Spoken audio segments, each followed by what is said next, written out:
Well, the government's introduced what it's calling a circuit breaker to stop our youngest criminals reoffending.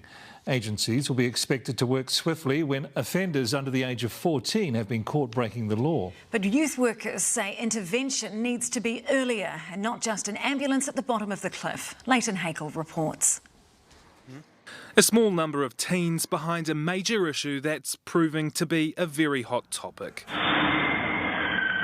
And now the government reckons it has the answer to breaking the cycle for our youngest offenders. We've absolutely heard that feedback from the victims of crime and from the community that they want to see things happening much faster. So it's speeding things up. If an offender between the ages of 10 and 13 is caught, police in Oranga Tamariki have just 48 hours to sort out a plan. We know that we see a much lower level of reoffending where we engage in this type of approach.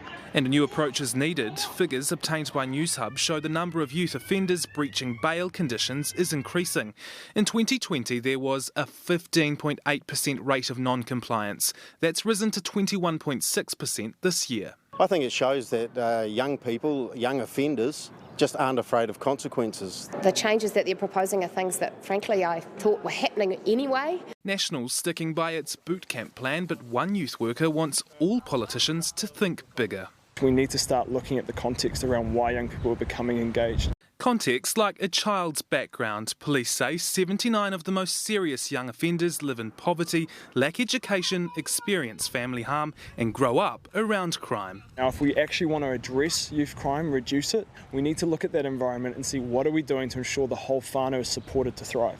Some of what the government's doing seems to be working. RAM rates have dropped off significantly since August, but if they want to break circuits, youth workers say they need to look at breaking the whole cycle. Leighton Hakel, Newshub.